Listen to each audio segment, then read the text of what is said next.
Welcome to another SummitCast show. Today we're going to be talking about preparedness.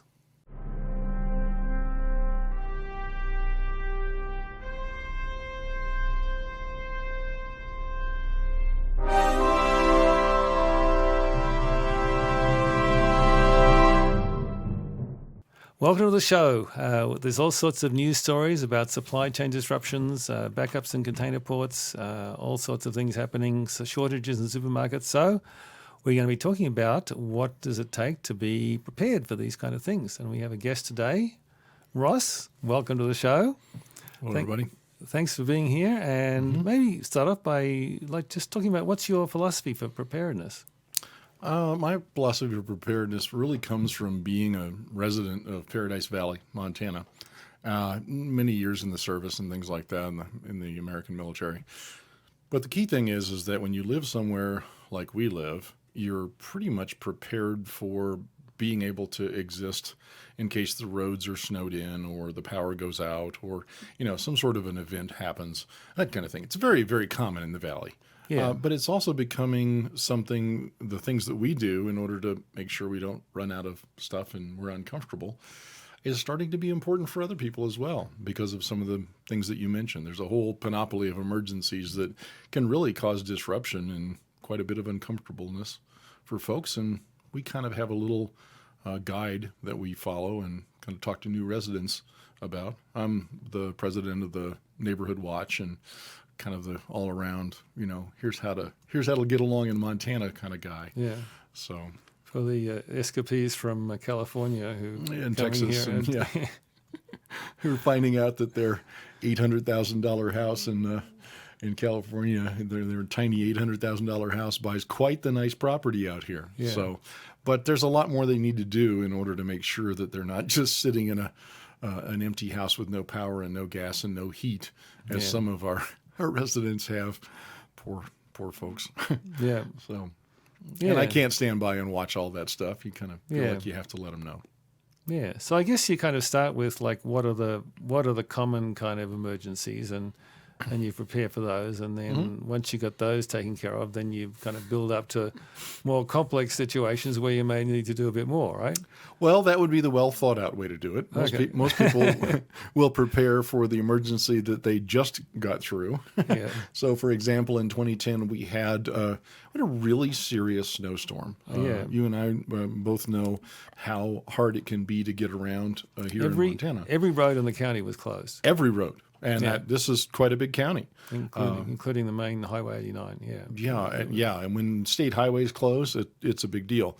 But I remember the roads up to the properties where I live and where you live, there were 8-foot drifts. Yeah. And so we had to go get large case loaders and these very large bulldozers, et cetera, just to clear a path so that emergency services could get stuck. Yeah. Effectively.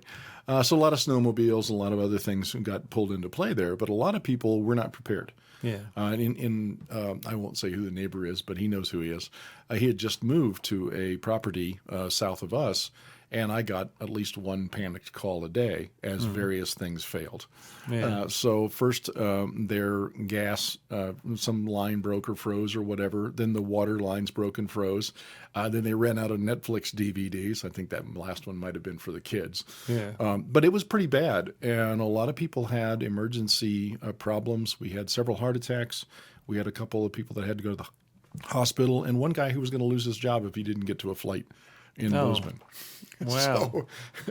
So, it's hit people where they really are. Yeah. And so a lot of people prepared for that one, but they kind of forgot some of the other ones. Well, once you have gone through a particular emergency or you know of one, you can kind of prepare for that one and then sort of branch out to see what else you can do and cover some of the rest of them. Mm-hmm.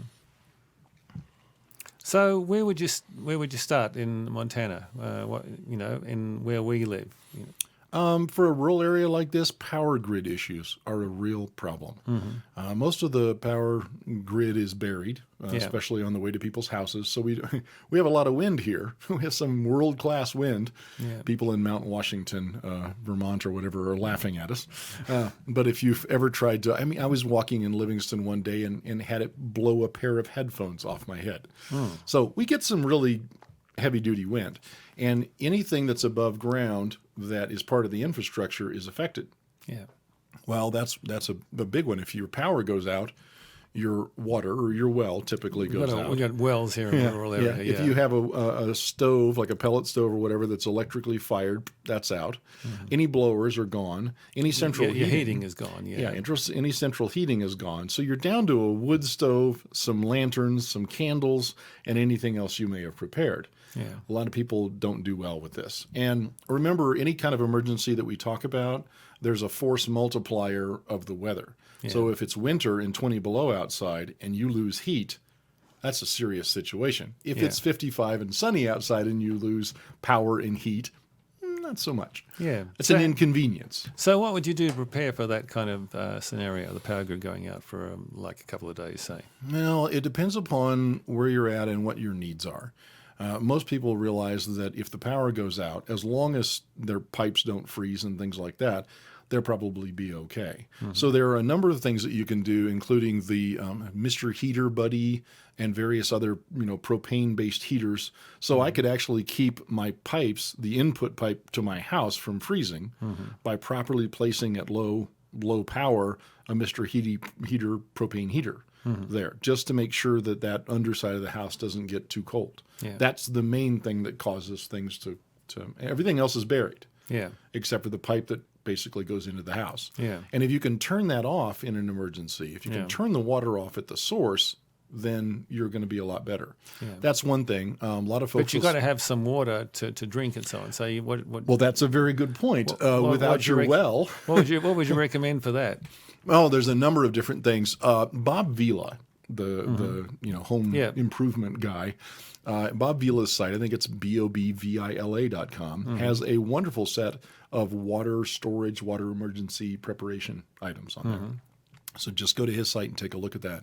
And I would recommend having the FEMA and Red Cross and other folks say the minimum is 1 gallon of water, potable water, what you can drink, per day, per person. I don't know about you, but I have a family, and that family is not going to do well on 1 gallon of water. 3 gallons is probably better. So if you can imagine 3 gallons of water, say 3 people for 7 days, well, you can do a simple math, and I've got a 55-gallon drum that's in a pantry that has water in it. It has a little bit like a plastic food grade big drum. blue plastic food grade thing with a nice little pump on top. And then we just basically fill up the water, 3-gallon jug of water in the morning, stick it on the little spigot thing that you get your water out of, upside down like your 5-gallon jugs of water. And that's the water for the day. Now, I say this because we last winter in 20 below had our well fail. Catastrophically fail.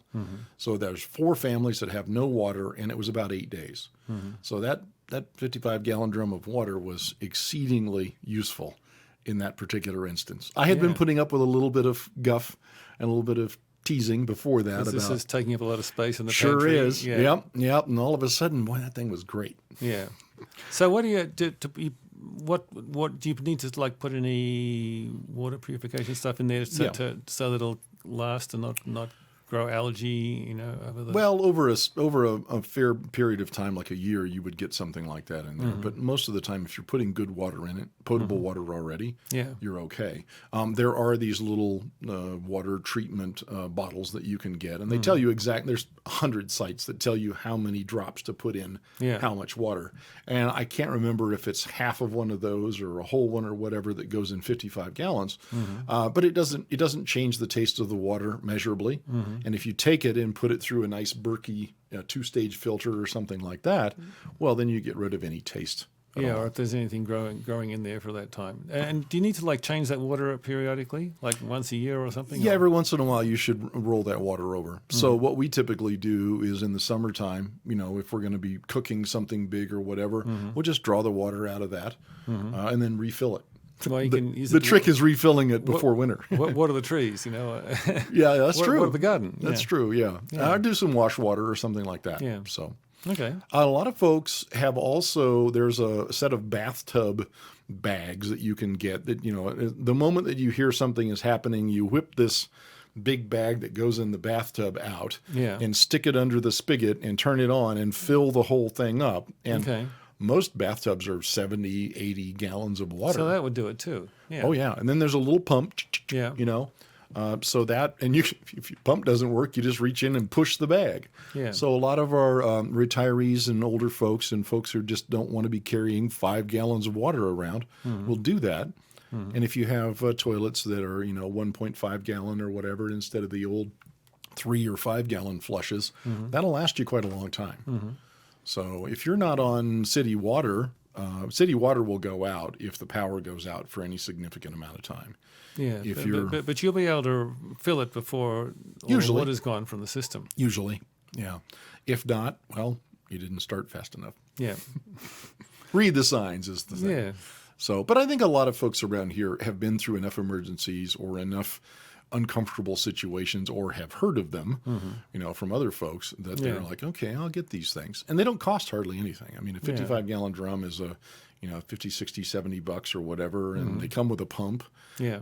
Get some plastic food Home grade Depot or buckets. something, you get it all. Yeah. Oh, yeah. All the sites have them. Yeah. So, And that would be something. I mean, the bathtub thing is anyone could do that if they're in an apartment or anyway. You just have it on hand, and if, and there's no issues with can it hold that water or not. If it can hold a bathtub full of water, it can hold that. Yeah.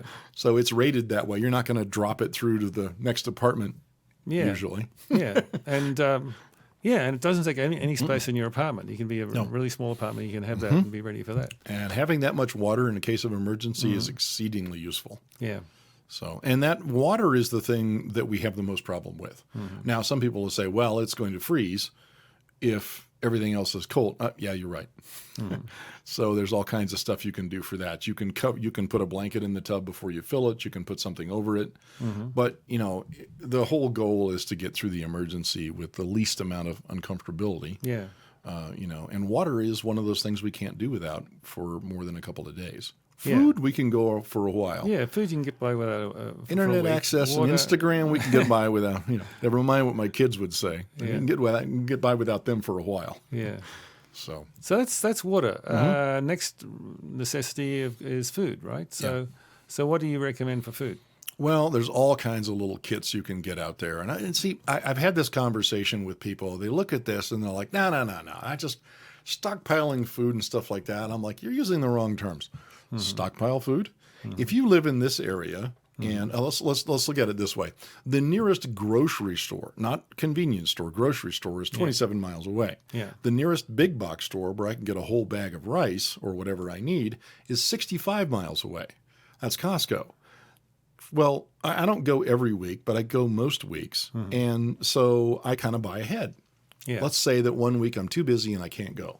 Well, I don't want to run out of food and whatever I need. So we tend to buy enough to really almost last us 2 weeks anyway, just because of the area that we're in. There's no prepper crazy stuff. You can't just drive 5 minutes to the store if you run out of something.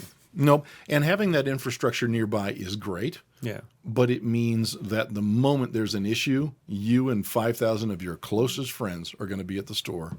Which is what we saw at the beginning of COVID. Runs out of toilet paper, Absolutely. And you and I have both been alive long enough to remember the great toilet paper shortage of whatever, 1970, whatever it was. My father came home with giant bags it didn't happen in Australia, so I don't know. Well, there you go. Okay, good. You're doing fine. He came home with like 2 flats of toilet paper. My mother said, "What in the world are you doing?" He said, "There's a toilet paper shortage." And she had this look on her face, kind of like, "You big goof, you just caused part of it." Just grinning, Yeah, and he did. But it turned out to be a complete hoax. Okay. But everybody remembers that. So I always say, if you're going to prepare for something, make sure it's something that if you run out of it, it's going to be rough. Yeah. Toilet paper is one of those. Yeah. Food, water, that kind of thing. Yeah. Food-wise, though, I always tell people, have a certain amount of food, of canned food and things like that. Anybody who's ever eaten a can of beans, it may not be the greatest, organic, hand-picked by somebody and lovingly packed into whatever, but hey, it's beans, So get some black beans, get some other stuff. And if you're really hungry and you haven't eaten for a day, it tastes really good. It's going to be a gourmet meal. Yeah. I've been in the service and I've eaten many a gourmet meal. Yeah. Made so mostly by the fact that it was my first one in 12 to 24 hours. Yeah. So, but it's amazing how well you can put together a dinner with a few cans of food and, warm something up over the stove. If you have a wood stove, there's your warmth device already. Yeah. You heat dinner up over that. So most people, they have this aversion like, oh, no, I don't want to appear to be a prepper or this or that. Yeah. How uncomfortable do you want to be? Yeah. Well, it's just like, like you said, instead of buying 1 week for the food, you buy 2 weeks worth and, Sure. and put it in the pantry or wherever. Well, there's a list of emergencies that we can go through. Power grid is one of them. Yeah. We talked a lot about that. Now, most of the things that we talked about for power grid issues are going to be there for some of the other ones. So let's talk very quickly about them. Mm-hmm. Earthquake or a seismic event. Yeah. Okay. A lot of people are like, well, I've never been an earthquake around here. Well, there's never been an earthquake until there is one. And it doesn't take much of one to cause a disruption. Yeah. And the main thing is you need to be able to turn off your water and gas. Yeah. So I always recommend to people that you go take a look at some of the resources, and I've got them, pull them up here. There's a great resource from the city of Oxnard. Mm-hmm. Now, Oxnard is in California. We can put some links in the description. Yeah. In little categories and things like that. There's also the water heater masters.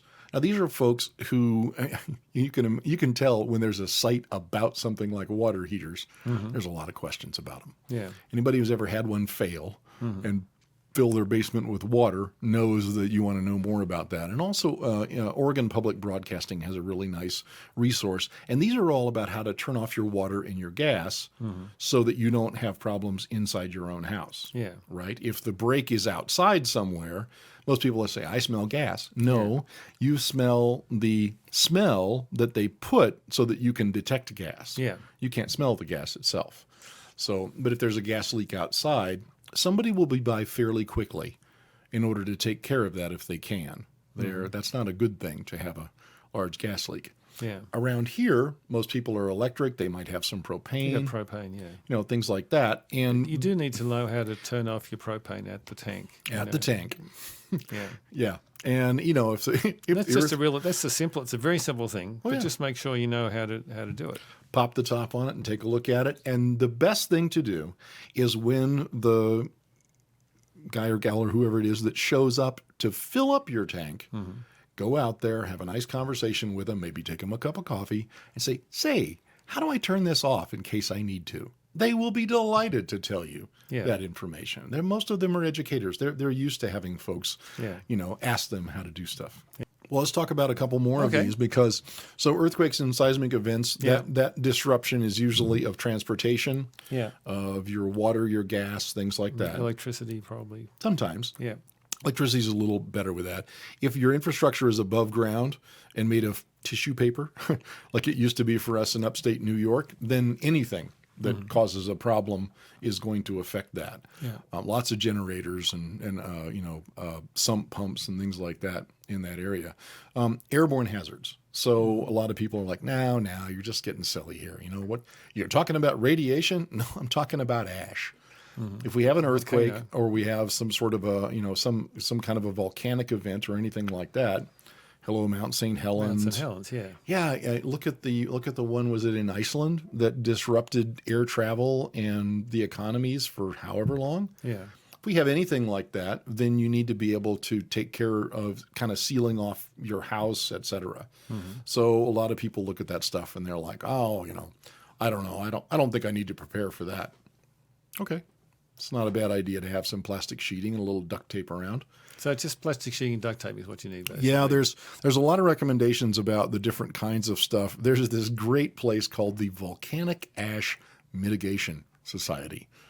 There is a society for the mitigation of volcanic ash hazards. I love it. Who would have known? Right? Yeah, you just got to go out there and search, and every once in a while you find these great things. But the EPA also has some great information about how to protect yourself from what they call airborne hazards. Yeah. And ash is one of the primary ones. Yeah. Now, if there's something that, like some chemical plant goes up or something like that, that's a very short-term thing. Yeah. But ash, anytime the wind blows after one of those ash-producing events, it gets bad all over again. Yeah. And it can contaminate water supplies and all kinds of issues. Oh. So you imagine a large reservoir and dump, several feet of ash on top of that. Yeah. That becomes a problem for everybody who's using that reservoir. Yeah. So, Yeah, and there are volcanoes Pacific Northwest. I mean, Mount St. Helens, obviously. You don't know when the next one might be. That's the problem, isn't it? they kind of knew when that one was coming, and it still caught a lot of people by surprise. Yeah. Well, they didn't know how big it was going to be, did they? No, they had no idea of the scale. Yeah. Now they do. And Yeah. they have all kinds of predictions data about that. Well, and it's not just things like that, but it's, if you look at it from the entire Midwest, ask anybody who's ever been in a tornado or around a tornado, is this a disruptive event? Tornadoes, that's Absolutely. another thing, yeah. So tornadoes, hurricanes, and high wind. Now, I remember looking it up and finding out that hurricanes, cyclones, and typhoons are really dependent upon what area of ocean they They're occur all the in. same thing. Pretty much. They're just called different things in different places, yes. Yeah, so it's all a matter of targeted branding, right? But the key thing is that when you have a condition of high wind, it's dangerous for several reasons. Number one, it's going to blow things. So the old joke about the guy who went, I think it was Ron White, said that some guy had been doing push-ups forever and he was going to tie himself to a palm tree and make it through the hurricane. And they had to explain to him that it wasn't that the wind was blowing, it's what the wind was blowing. Yeah. So it's blowing large pieces of plywood and metal sheeting and Buicks. So you really have to think about high wind and what the situation would be. Anybody who's ever tried to set up a tent anywhere in our area on a windy day knows that it can be irritating, much less dangerous to do that. Well, tornadoes, hurricanes, and the like, and high wind mostly take out infrastructure. Yeah. So you'll see power lines. So same down. kind of stuff, right? You're noticing a theme. Once you get through the actual event, then you've got to have the days afterwards where until everything gets back to normal as far as infrastructure goes. And massive, massive kudos to all those teams that go out there and replace these things in the highest winds and the coldest weather and everything else. My dad was a master electrician, and I got to see some of those things happen when a transformer blew, what they had to do. And those folks deserve every great thing you can get them. Yeah. Because they know people downstream of their services are freezing. They're cold. Yeah. They don't have goods and services, and so they work really hard to get that. Yeah. So any other natural disasters you want to talk about? I want to talk about electricity at some point. What do you do with the power? Let's talk a little bit about civil unrest and some of the problems that can cause. We were seeing that with last year, weren't we? Or, the whole... Yeah, and mostly it affected people because they watched it on the news. But there were people who were living in the places where those riots were happening, Yeah. And you see the sales of plywood and nail guns and everything else go through the roof, and as people prepare for that kind of thing, and it's heartbreaking to watch people's businesses get taken down. And a lot of people are like, "Oh, it's a big corporation; they can handle it." What about all the people that work there? Those people don't go to work, and those are folks who have families, etc. So there's a series of sites that you can look at. WikiHow is one that I really like. WikiHow is kind of like a Wikipedia for how to do stuff. Yeah. And so they have a really great, avoid danger during civil unrest section that's got some really good tips in it. Like don't go where the trouble is if you can help it. If you live there, here's the things that you can do. And if you've got food for a few days, you don't need to go out, which is not just one more reason to have a little bit of food on hand. Don't try to be a big hero or anything like that. If you're not a first responder, leave it to the first responders. Yeah. If you've got, like for example, we live near a retirement community, and everybody has the folks that they know, and they know their situation, et cetera. And everybody I know is going to adopt one or two folks in a retiree situation if they need to, especially if it's winter or whatever. Yeah. That everybody, we kind of take care of each other out here, but it's hard to do that in a large urban setting. Yeah. In a neighborhood maybe, but if you don't really know everybody, it's kind of hard to do that in a downtown area. Yeah. So just being aware of that kind of thing. And before we get to to that, there's a really great resource called ready.gov. And ready.gov, if you go to their site, you can't link to it because it's a menu item. It's one of those ones where you hover over it and the list drops down. But there's a menu item there called Disasters and Emergencies. Very cheery page. Yeah. That really gives you all of the list of the possible types of things that ready.gov, which is a big funded site, has come up with. And I recommend that people go take a look at those and kind of cherry pick the ones that you think you might go through. Look at those and kind of notice the common things. But we'll talk about those already. We've already named most of them already. But electricity is a really good one to think about. Yeah, so the obvious thing is like a generator, right? Yeah, but generators require maintenance. They require fuel. They require know-how to hook them up. And a lot of people try to run things that they shouldn't run off of a generator. Because it's only got a limited output, yeah. Well, it has limited output. Generators are very noisy, depending upon how it's done. Yeah. They do have exhaust. And a lot of folks, if you're not kind of technical, it's kind of hard to figure out what to do if how would it be if you spent $5,000 or $8,000 on a generator and it doesn't work? Yeah. It's now an emergency. Who do you call? The same guy or gal that's being called by 300 other people. Yeah. So solar's a good option. So what's your alternative? Is solar? So how would that work? What would that look like? Well, so one of the things that we do is we take a look at the kind of hierarchy of needs, right? So you got your place that you need to be, wherever it is, home or whatever. Yeah. If you're at work and that kind of thing, there's really good recommendations about how to, kind of forward up a little bit, until everybody can go home or whatever. If there's a situation, you got your food, and then right after food and water is your light and your power. And a lot of people have really not had a good experience with doing things like, how do I choose a lantern? How do I get a generator? How do I understand how much light I'm going to need over a particular time period? Yeah. And so there's a kind of a laundry list of things that you can think about. So you can get yourself a generator, but if you need to be mobile, or let's say you've got a property somewhere that something happens and you want to go stay there for a while, cabin in the woods, that kind of thing, then you need to take stuff with you or stage it there or whatever. So you need to think about short-term light. You need to think about, kind of medium-term light, like day-to-day. So and short-term is batteries, right? Well, short-term could be batteries. It could be glow sticks. A lot of people will have one or two of those Siloom or glow sticks, the ones where you just break the, and it glows for 10 hours or whatever. Yeah. That's an option. You can't turn those off, though. Yeah. You can only cover them up and wait till they die. Yeah. A lot of people will go with candles and lanterns and stuff like that. I don't really recommend it for the time period, say like a 1 week to maybe most 2 week emergency. I mean, I don't know any of these that would last more than 2 weeks, really. Hurricane lamp if you had fuel to refill it. If you did, but there's two things about having a live flame. Number one, it's a live flame, therefore dangerous. Yeah. Somebody drops that hurricane lamp, it's filled with fuel, you've got an instantaneous bomb in the area. Candles are just as bad.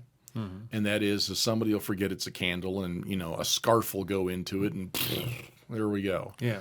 Anybody who's ever caused one of those really exciting, very short-term fires knows that it's, so we tend to go with battery operated or rechargeable. Yeah.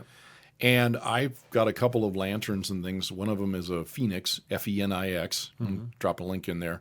But it's a little rechargeable lantern that has about 7 or 8 different lighting choices on it.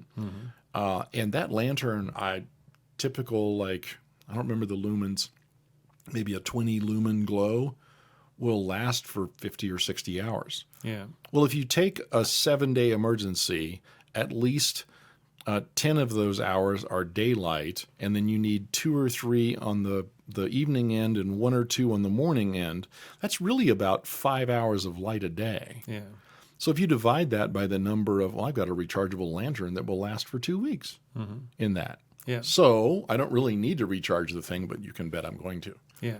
So there's a couple of things that you can look on Amazon for. There's, I think it's Jackery. So these are these big power supplies that you can charge up. Okay, so you've got your rechargeable lights. You need something to be able to recharge them from. So this is what So the power source. Yeah. So what you do is you kind of keep your stuff plugged in. Yeah. And a lot of people out here will do that. I mean, I can't tell you the number of houses I've been in where somebody has one of those DeWalt power units that you use to start your truck in winter, but it's also got a USB plug or two on the front of it. And they just keep that plugged in so that if the power goes out, you can recharge your devices and things like that. Yeah, and so all these things, I guess these days, they're just like a recharge from a USB port, right? So that's a lot easier than what it used to be, where everything had its own unique recharger. Yes. Well, some manufacturers still manage to have their own plugs. Proprietary plugs. Yep. Yeah. Oh, yeah. But But if you can get USB ones, it's going to simplify it a lot, because you just have the one USB Right. thing that you can use to recharge. well, there's them all. DC versus AC. And Yeah. so you're taking AC power and you're converting it, or inverting. Electricians, please forgive me. Turning that into Rectifying it. There we go. It's a technical word. Probably so. Yeah. Double rectified. There we go. Taking it and turning it into DC power, Yeah. which is stored in the unit. Yeah. If I have to then take an AC plug to the front of the unit to convert it back to DC power to the device, that's not a good scenario. So just plugging in the USB cord that then goes to the mobile device or whatever is a much better use of the draw. Much more efficient. Well, it's DC to DC is what it is. Okay. Yeah. So in some of these, I mean, there are, I'm trying to remember the power unit. There was Jackery, and then there was another one. I'm looking real quick here to see if I can find it. I also should mention not just Phoenix, F-E-N-I-X, but Alpenglow. Alpen as in Alpine, or A-L-P-E-N Glow. They have a really nice set of lights. Yeah. And some of their lights are designed to, not mood lighting, but you can have different types of lighting depending upon the day. And they're a little more expensive than the Phoenixes, but there must be 50 different types of lanterns out there. Yeah. You need to have a couple of those, and I think that's very important to have. On Amazon, look for Jackery, Jackery, I believe it is. That's a particular type of power unit, and there's 2 or 3 others around that. And all of them have the unit, and they almost always have a little solar panel or set of solar panels that you can plug into it, stick those outside. And if you're like us here, we mostly have sunny weather. Yeah. So you're going to recharge. So you can actually keep the main battery recharged. Okay. Yeah. So a good example, if I wanted to have like 500 watt hours or something like that and recharge it most of the way during a day, I'm telling you, you're using 500 watt hours with a few cell phones and maybe a laptop. That's a lot of power. So you don't have to recharge the whole thing every single day. But for a unit that would recharge it mostly during the day, and I could use it as much as I wanted for mobile devices, that kind of thing, small units, not refrigerators or anything like that. Yeah. Probably $700 for both the actual power unit and the solar panels themselves. Okay. And these are well made. I mean, they're good devices. Okay. So that's an alternative to those folks who don't want to spend $5,000 or $8,000 on a Generac. Yeah. So that'll give you light, and it will give you communications. It'll run your computers and your cell phones and so on. And a lot of people. So cell phones will probably keep working through most emergency, right? But yeah, that's one of the things that well, it depends. Now, it's all a chain, right? So the cell phones go to a tower somewhere. Yeah. Those towers are usually operated on some sort of a large battery backup or even a generator. Yeah. And so they'll tend to keep running if the power goes out or whatever. Yeah. If it goes out for too long, well, it may not keep They run running. out of fuel, and They run out of fuel or power or whatever, and eventually they'll go down. If a large disruption happens towards the source where everything goes back to from the towers, then that's another issue as well. But a lot of folks will just get their shortwave radio out or their handheld radio, tune it to the emergency channel, and that's what they'll spend. But he'll huddle around the Baofeng radio and listen to the emergency channel. Yeah. One thing I do is I for emergencies, I always have a old-fashioned phone that's not cordless that plugs into the phone, and that'll keep running when the power is out. As long as there's actually power to The phone system. the phone system, right? Yeah. And phone systems are considered to be a serious infrastructure, as are cell phones. Yeah. Those towers are. I mean, all of that equipment is meant to. Yeah. It's like the cockroach of infrastructure. Yeah. It's not supposed to die easily. Yeah. So. And if the power goes out, then your cordless phone won't work. It's still got batteries, Right. but the base station doesn't have power at that point. Unless the base station has batteries, battery and backup. some of them do. So Oh, think about okay. that when you're going and buying a phone at Staples or Costco or whatever.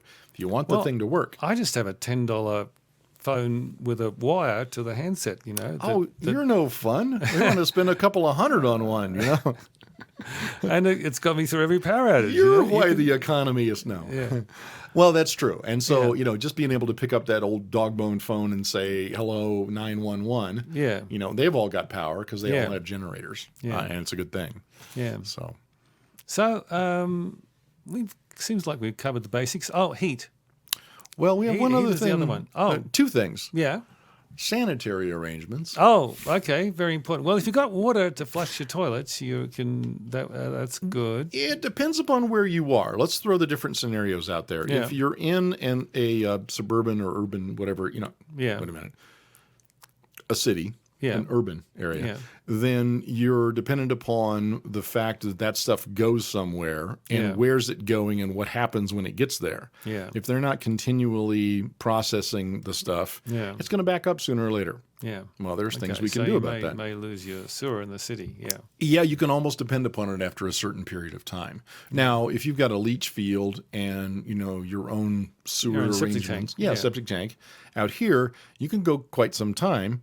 And toilets just need water in order to be able to flush. Yeah. So that's where that bathtub full of 80 gallons of, bath water or whatever is super useful. It's right there. Yeah. You just pump some out, do what you got to do. So, and I can't think of anything other than lack of food or water or maybe light that is going to cause extreme discomfort in a time of an emergency than not having a warm place to go to the bathroom, or B, a safe or sanitary place to deal with that kind of thing. Yeah. So there's a couple of systems that are out there. There's the whole twin bucket system, one for liquid waste and one for solid waste. Mm-hmm. You do not want the two of them together. Mm-hmm. They form a methane gas bomb after a while, and will pop whatever lids off and everything else. And it really gets bad after that.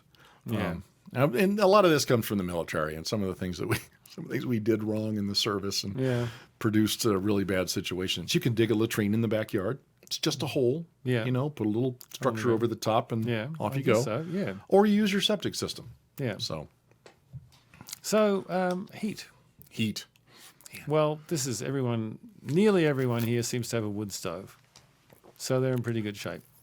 Yeah, and don't forget the little propane heaters, the little Mr. Buddies and things like that. You can find those all over the place. Where did I see that had those heaters? Sportsman's Guide, sportsmansguide.com, is one of those kind of mid-level catalog, lots of surplus sites. Mm-hmm. Well, they must have made a huge buy on these types of heaters because they have them and a lot of people don't. Yeah. So a lot of folks will get them, and it's a little heater. The smallest one is about this big, like that. Yeah. It takes a little canister, and you can refill it, and it produces heat for quite some period of time on a minimal amount of gas. Yeah. And in most cases, with a little bit of ventilation, is okay for you to use inside an enclosed place. Be careful. You got to have some ventilation. Got to have some ventilation. Got to use oxygen to produce the heat, right? Yeah. Don't seal the place down against ash and turn on the propane heater. Yeah. Not good. Yeah. This will end badly, and there are many people who die because of those kind of things. Yeah. So, folks, make sure you read and check and, read the instructions for your heating device, etc. Yeah. There's also those propane tanks, the ones that you get at the gas station or garden supply or whatever. Oh, the 5-gallon ones. 5-gallon ones. Yeah. And Mr. Heater and other places make a little glow thing that just goes right on the top. Oh, okay. And you fire it up, and it produces, it's like a stadium heater or a garage heater. Yeah. Again, you need ventilation. I guess the tricky thing is figuring out how much ventilation you need. Well, enough so you don't get cold when you're running the heater. Well, yeah. Just enough. Yeah. It takes a little bit of doing, but you can also put the heater on one side and, the ventilation on the other side, kind of thing, and have it pull across. Okay. So you can do a number of things. You sit near the heater so you stay warm. Mostly. And you got fresh air coming in. Okay. Yeah. So just, and you can tell if you're starting to get a little sleepy. That's why you need to have multiple people. Yeah. You shouldn't be by yourself and running a propane heater somewhere. Yeah. Like in a truck bed or something like that. Yeah. Not good. Yeah. So that's one option. The other one is if you have a wood stove. Wood stove seems like the best alternative if you've got that. Yeah, and so after many, many, many years of starting when I was fairly young and a lot more spry than I am now, or willing to do things like this, we used to use just regular logs, and I'd split them all the time, and I have all kinds of tools for that, etc. Recently, and I had resisted doing this, but recently I have gone to places like Spurline and Murdoch's and these other farm supply stores, and they have these compressed logs. Now, I didn't want to use those because I'm like, it's not natural and this and that. And you're a purist, yes. I'll get hooked on them, and and and then the Ronald Reagan thing, the wood warms you up twice. Once when you split it, and once when you burn it. That's he must have talked to my wife. Yeah, said, you need to get some exercise. Get out there and split some wood. It's a kind of a zen to splitting wood, especially if you're doing kindling or something like that. You really kind of get into this kind of I don't have to think, I can just do thing. And that is valuable, especially if you like me, you spend your life in the world of software and you really got to disconnect. But in time of emergency, I think it's really good to have a mix between these pressed logs and regular wood. Now, a large piece of regular wood, like a good-sized log, and one of these pressed logs, the difference is the regular log, tree log, non-pressed, is going to burn, I don't know, maybe a couple of hours at most. Depends upon how you do it and how high the fire is, etc. Even at the medium setting, one of these pressed logs is going to go 5-6 hours. Really? They really, it's such an economy of scale. That's amazing. And so we've gotten to now to where we get a couple of cords of regular wood for kindling, and what my wife doesn't call it this, but when they put a really, really fine stallion or mare or whatever, a show horse or whatever on the road, they usually have a little pony along with it. They keep it company, and they have this great relationship. So you take a pressed log, and you get your fire up, and you put the regular log, reasonable size log, and the pressed log in there. And the pressed log, that way you're not burning just the pressed log, and they kind of, you put them close to each other, and they kind of feed off each other a little bit, and it'll last that much longer. Okay. There's a science to it, but at the very least, if you have pressed logs, I think they're $300 for a pallet of 240 or something like that. That's 248 hour instances of warmth. So you don't have to do the math very hard in order to figure out maybe you have 2 pallets, $600 for a year's worth of wood for heat for the house. That's pretty good for heat. Pretty darn good. In Montana. That neighbor that I was talking about, his heating bill was $220 a month for gas. In that big fancy house of his, the one that failed. And they no longer live in the area. They went back to Bozeman because they just didn't like all the things that could possibly happen. I think they even had the wood stove removed from the house because it was ugly. And I was just like, wow, no. You don't remove wood stoves in this area. You put them in. So, and there's also a lot of people forget that wood heat or a radiant stove heat is a different kind of heat than blowing hot air. It's already dry enough here in Montana. I don't know about where you all are, but here, we go buy moisturizer by the bucket load. It's very dry compared. And blowing air heat just makes it that much drier. So it's just a really nice thing. I mean, I've never felt like that I and my large dog needed to cuddle up next to the heat exchanger vent. Never happened. Sitting down with her and reading a book or whatever, and my wife is nearby next to the wood stove, it's a really pleasant experience. After I carry all the wood and split it and all the rest of the stuff. But it makes it worthwhile, and it heats for a very long time. And the Woodsaver you can use for cooking as well, of course. Exactly. You can cook on it. You can keep hot water on it. It's just so many good things that come out of that. Now, you need to be skilled at it, and wherever you get your wood stove, you need to talk to folks and read some books and things like that and make sure that you're doing the right things with that wood stove. The most important thing, I think, is you need to do the maintenance. You need to clean the chimney. Clean the pipe, the flue. You also need to get the ash out of it. You need to know not to just pop it open and yank it open and have a whole bunch of fiery gas come out, things like that. But you get used to that stuff. Yeah. You know, it's kind of like your first pocket knife. Cut yourself a couple of times, singe your eyebrows once or twice, and pretty soon you know what to do. Yeah. Personally, I like to watch other people and learn from them. I have to do What it myself. YouTube videos? I'm sure there's lots of videos Oh, on YouTube there's a about how to lot run of your stuff. wood Yeah. stove. Yeah. Yeah, I say always go out and watch the. If you're going to go hiking, go watch the bear attack videos first. Get it over with. You know, go for the guy that says, "Here's what not to do." Yeah. First. Yeah. Those are kind of fun too. So, anything else we need to talk about? Well, there's a few other things that you might think about. When we talk about staying warm, a lot of folks will say, well, I don't have the ability to have a wood stove. So Yeah. I'm so glad for all you If people. you're in an apartment, you can't do a wood stove. Yeah. Yeah, they're like, I'm so glad to hear about all you people who have wood stoves. I can't have one. Yeah. Well, what you need to get is yourself a sleeping arrangement.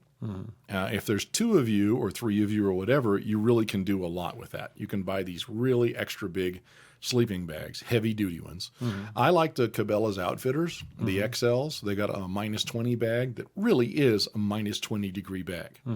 You can sleep outside on the porch on a cot in -20 in this bag, maybe with a sheet over you or something like that, like a ground sheet, and you're going to be okay. I know, I've done it. Yeah. Tested these out. Cabela's has a lot of other really big bags. So I like to look at And these are reasonably inexpensive. Yeah, I would say. They're not like fancy down on stuff. They're just really thick of. No. I've got the big Agnes bag. I've got one of the fancy ones, and those are really warm too. Yeah. But you kind of in that.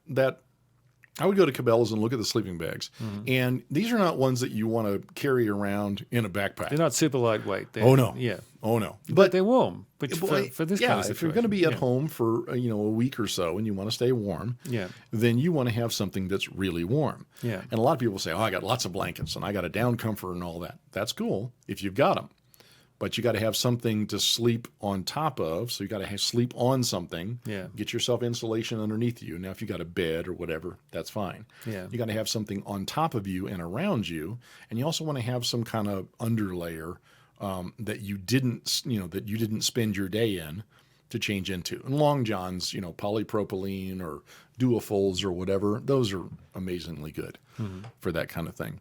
If you're going to use the higher end sleeping bags, I always go to Big Agnes or Marmot, Mountain Smith, some of these others out there. Go to moosejaw.com or backcountry.com. These are these big outdoor supply places, and I got a ridiculously good deal on a extra large, extra tall, hefty guy with big shoulders, Big Agnes bag that I love because I don't like to be suited up in a sausage skin and can't roll around and things like that. Yeah. You're going to pay. It's probably going to be over $200, maybe $300. But these high-end down bags are easy to carry. You can use them as a comforter instead of zipping yourself up in them. Yeah, they've got a zip around the edge. Yep. Yeah, and you can also go after some of the comforters that are out there. There's a number of different places that will make you what is effectively a sleeping bag that you just lay on top of you, and it doesn't have a zipper down the back. You got to have something warm under you for that. So, and if you got 2 kids or something like that, throw them in the same big sleeping bag. They'll keep each other warm. Yeah. Throw a dog in there and a cat in there, and everybody's happy. If you're on a budget, and a lot of folks will be, then you want to go to your local camping supply store and explain the situation to the clerk. Say, look, I don't have a big budget for this stuff. Show me the best Coleman or something like that you can find. And if you're not going to be carrying the things around, think of what's really warm. Doesn't need to be light. And what's cheap? What's cheap and really warm, I guess, is what you need. Well, the fiber fill stuff or the fake down or, they're going to be cheap, but they're going to be warm. Yes. They're just not light if you want a backpack. But if you have it in your car or you have it in the house, it's fine. You can go get the military surplus bags. There's a lot of good ones out there. I've got a couple of the old extreme cold weather military green bags, and theirs are quite warm. There's no way I want to carry one of those around. Yeah. I'm going to carry a poncho liner. That's another point, and that is that you can supplement your sleeping arrangements by going out and go to the surplus sites like I'd go to Sportsman's Guide or something like that and look for the military poncho liners. For the Marines in the crowd, these are also known as woobies. I'll call them poncho liners. I'm Army. So these will add anywhere from 15 to 20 degrees to any sleeping arrangement that you have. Okay. They're very lightweight. They're fiber fill. They were designed to be tied into a poncho, military poncho, big square poncho, and then you can make a burrito out of it with you as the filling. Yeah. And that keeps you fairly warm. You stick that inside of a mediocre sleeping bag, slumberland right there. Yeah. They're good. Yeah, so that's a big one, is keep everybody warm. You can also, if you'd like to, go to like REI and some of the other places and look for, thinking Sea to Summit, as in sea, like at the sea to summit. Yeah. They have a really nice line called the Reactor line, which is like a little sleeping bag that you get into, and then you get into your regular bag. Now, the beauty of that is if you're in a emergency situation and showers and baths are few and far between, you really want to protect your bag. So it's better to get one of those liners, even if it's just a thin one, and keep your expensive sleeping bag, which is very hard to wash, from getting too dirty. Yeah. Something else I thought of is every winter I throw a cheap sleeping bag in the back of the car, because that's something in Montana here. You might get stuck in a snowstorm and by the side of the road, and you got to get through the night. I'm going to sit there, in my cold car in my sleeping bag, with my nose sticking out and wait for whoever's going to come get me. Yeah. But there's a few things you should have in your car like that. I mean, you should have like some bars to eat, Yep. Energy bars. Energy bars and some water. And the sleeping bag, something to keep you warm, right? And you want to keep the water, if you can, in the bag with you. Yeah. Lest it freeze. So it doesn't freeze, Nothing like finding one of these completely frozen solid when you're thirsty. Absolutely. I've had those in my car, and you kind of, hold it or put it near the heater vent and put it under your arm. And gradually, as you drive, when the engine's running, it'll gradually melt a little bit, and you have a few. You can have a sip or two. The other thing you might want to have in there. So here's what I like to do. I don't know if you're fans of the food or not, but you can go out and you can get. We mentioned the food stuff. Mountain House is like the Cadillac. Like Mountain House, freeze-dried foods. That's the freeze-dried, last 25 years in storage. Oh, and man, so on. that stuff. And you can sit down and have, a bag of that. Yeah. And it's like you fixed the greatest ravioli in the world. Oh. It's really good. It's really good. It's expensive. Yeah. But it's really good. And if you go to Costco, go to their site, and keep every day going back, you will find specials on 30-serving little adventure kits from Mountain House for about 65 to 70, maybe $80. So that's 30 servings of food. Okay, that's pretty good there. And they're just in the freeze-dried pouches. That's actually really Two good, servings per pouch. That's a really inexpensive insurance, isn't it? It is. You can also do like ReadyWise. But if you go and watch the videos about the people that do taste tests between the different ones, so there's 4 Patriots, there's Patriot Supply, there's Augustin Farms, there's a bunch of New Manna, there's a bunch of really nice organic ones and things like that. They're not hard to find. Yeah. Amazon's a good place to do that. But I lucked on to a really nice, X number of day supply of Mountain House for a good price. Snapped it up right away. So my theory would be if I have to spend a long period of time, there's a variety of meals there. They're fairly rich, so I might eat half of a portion of that, some reconstituted freeze-dried noodles or rice or something like that, maybe some reconstituted peas. All you really need is hot water. Yeah. And one of those really long spoons. Yeah, and if you, but that stuff you can actually just put cold water in it if you in an emergency, couldn't you? You can. Wouldn't be great. I haven't tried this myself. It's not day old pizza. Yeah. Next morning pizza is not bad. Yeah. Cold, gloopy. There's a reason why you put the hot water in it because it mixes it well. Yeah. You're going to have a different experience with cold water, but you could. Yeah. And warm water. Yeah. Is almost as good as hot water. Okay. It's not cold. Yeah. Oh, it's terrible tasting. And that Mountain House stuff, I mean, literally will last 25 years, won't it? It will. So you just, spend your $60. Yep. Get your 30 put it in the portions. Closet and you're in some real emergency. If you run out of your 2-week stuff, you've got some stuff. And it's high energy. It's high calorie. Yeah. It's good food. You're not eating some glop that, somebody put together and said you could live forever on it, but it tastes terrible. Yeah. Go look at the taste tests between them. Yeah. One other thing to have in the car, and also something to think about having at home, is a medical kit. Very important. It's a big topic. Make sure that you've got enough of a supply of all of your prescription medicines and things like that. And these days, especially with COVID and some of the supply shortages, most insurance companies are willing to give you a 90-day supply of something. Yeah. Keep your 90-day supply of whatever it is on hand. Yeah. It's really good to do that. There's a couple of places you can go and get really good information. Well, you can go to an EMT or a medic or a doctor or a nurse and say, what should I get? You're going to get varying different types of information. Business Insider has a great article about this, so just go look for Business Insider and EMT or medical kit in Google. That'll help you. Health.com is a great site for this kind of thing. Now, there's not a whole lot of alternative medicine stuff on health.com and some of these others. I love Gear Junkie. Gear Junkie is one of those places that like top 20 first aid kits for 2021, that kind of thing. Okay. Yeah, so Gear Junkie, they're really interesting folks, and they test their stuff too. I like folks who've tested it, who've tried it, instead of just going, yeah, we got a couple of these in the mail, and they look pretty good, you should buy one. Now, FEMA, ready.gov, and then you can get off into the practical preppers and places like that. But, getting one of those kits that seems to have, if it's got over a couple of hundred items in it, and, check it with your local doctor or nurse and go, what do you think? If they give it the okay, you might want to grab one of those. It's just good to have around. So have it in the car, have it in your home? Have a small one in the car. You're probably not going to be dealing with broken legs and stuff like that necessarily in the car. Probably got to do major surgery or anything like that. But have the big one where you are at home. Yeah. Just in case. You never know when you're going to need some sutures, the different things that are all there. Yeah. Headache stuff and things like that. But Yeah. it can make a big difference in the case of an emergency. Yeah.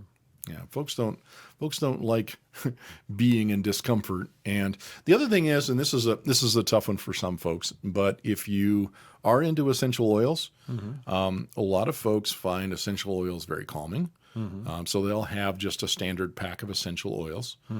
So there's different sites you can get them. I'm not going to recommend one per se. Young Living's one of them, things like that. But stay away from the ones that are kind of flashy and dashy and want you to do multi-level marketing and. No. You can get great essential oils. I'm sure my wife would, punch me in the arm if I don't say the right ones, but I would have peppermint. I would have lavender. Yeah. Might have some clary sage. These are all things that if you have a burn or something like that, you can treat those. Yeah. You might have a little frankincense. You might have some ravensfara, things like that. These are just great oils. Do a little research. Go talk to the essential oil person at your local Whole Foods or co-op or something like that, and get yourself some of those. And then also check out the Bach flower remedies. Now, I know we're out in the, chiropractic used to be 30 years ago. It used to be witchcraft to be a chiropractor. Well, a lot of folks look at this stuff and they go, flower remedies, that doesn't do anything. Well, it does for some folks. Yeah. So there's a thing called Rescue Remedy, which is a Bach flower remedy. And it's amazing how a couple of drops of Rescue Remedy in a glass of water will help somebody get over a shock situation. Yeah. A lot of people are killed by shock. Yeah. They don't know what to do. They can't react. They don't know to keep themselves warm. They don't know not to wander out in front of trains and things like that. So having some of these things stressful around. situation which they don't have the means to deal with, and the Yeah. Bach flower remedy just kind of brings you back to center. Yeah, it does. Now, some folks say it doesn't do anything, and other folks say it's great and it does everything. I think it works for some people, but it doesn't work for other people. Yeah, and all this alternative stuff, we have to be careful with this because you want to make sure that somebody doesn't use an alternative thing when it's clearly indicated to use a medical procedure. Yes. If So I you've always- got a broken arm, Rescue Remedy. And don't be putting Rescue Remedy on that. Put a little in you. It'll help. It'll help you Yeah. get through it, but Yeah. you got to get the Get the splint. Get the splint. Yeah. Get it set, get the splint. I always say that alternative stuff is kind of like the salt and pepper and seasoning to the meal. Yeah. Right? Make sure if you've got appendicitis, for heaven's sake, go get it taken care of. Yeah. Maybe take a little Rescue Remedy on the way. Yeah. Maybe rub a little bit of peppermint on yourself, where it hurts while you're waiting for them to do it. Yeah. But those kind of things. And I think most people, I've had these conversations with my brother-in-laws, and they're very skeptical of this kind of stuff. Why would you do that stuff? I can just go, whatever. Like, I can take an air bill. Yeah, exactly. Right. And I was like, all of this stuff, all the stuff that we talked about, Yeah. it comes out of a necessity. Yeah. And if you have enough stuff and you're well prepared and somebody else doesn't, and they're in a great deal of stress and upset and possible danger, then you, because you're comfortable, because you have what you need, have the ability to be that good Samaritan to that other person. And, when you drive around here in the winter and you see somebody on the side of the road, everybody who's ever had a problem will stop, look at the other person and go, "You okay?" If they say, "I'm okay," off you go. And if they go, "No, I'm not," then you got a situation. So that's where the supplies you have in the car and things like that come in handy. You got a neighbor who's not prepared and they just don't know. They just moved to the area or whatever. Have them over to the house and have that conversation with them about the stuff that they need. And most of the time they're like, "Man, this is so great. Nobody told me." And it's simple to start. I mean, I think that's the big message. It's not you don't have to devote your life to being a prepper. No. Like in the TV shows, No. You just, buy 2-week stuff when you go to the supermarket, and have some extra. If you at home. want a shopping list, it's very simple. Yeah. The very first thing you ought to do is go get yourself a couple of cases of water. Yeah. All right. I mean, There you go. Get 2 cases of like 24 of those from Walmart. Yeah. And For what, $8? You're in pretty good shape for water. You're in good shape for water. Go get yourself one of those, food kits or whatever from, ReadyWise or whatever. Doesn't matter. Just get yourself one. Throw that in the back room. Make sure that you've got enough, lanterns or batteries, or get yourself a couple of those flats of batteries and a couple of good flashlights and a lantern. And outside of that, that takes care of most stuff. Yeah. And in that conversation with those brother-in-laws, they're always like, "Well, why you do that stuff?" I say, "Look, do you have car insurance?" "Well, yeah." "Well, why do you have car insurance?" "Well, because somebody might hit me." "Oh, so you're trying to avoid something, but you hope it doesn't happen, right?" You're trying to prepare for something that you hope doesn't happen. There you go. Yeah. Perfect. Yeah. Okay, so car insurance, life insurance. Well, you're preparing for something you hope doesn't happen. Every other kind of insurance, you pay money in the eventuality that if it does happen, somebody's going to help you out. Well, this is life assurance with an A instead of insurance. So you're just taking care of this stuff beforehand. You may never use the stuff, but hey, next time you go on a camping trip, pull out that freeze-dried food that you've got and, have a great meal with the kids while you're on the camping trip. They'll love it. Yeah. Ravioli? This is awesome. Yeah. Yeah. Everybody can do this. It's not that hard. Yeah. Okay. Well, thank you, Ross. Very welcome. Lots to think about there. Lots to do. And it's not that hard. So get started, get a few things and be ready. And supply chain disruptions, you can watch the news and think, "I'm prepared." Yep. Get your long-handled titanium spoon and have your Mountain House ravioli while you're watching the radio. No, wait a minute. The news. Anyway. Yep. Okay. Sure thing. Thanks, Ross. And we'll see you next time on the SummitCast.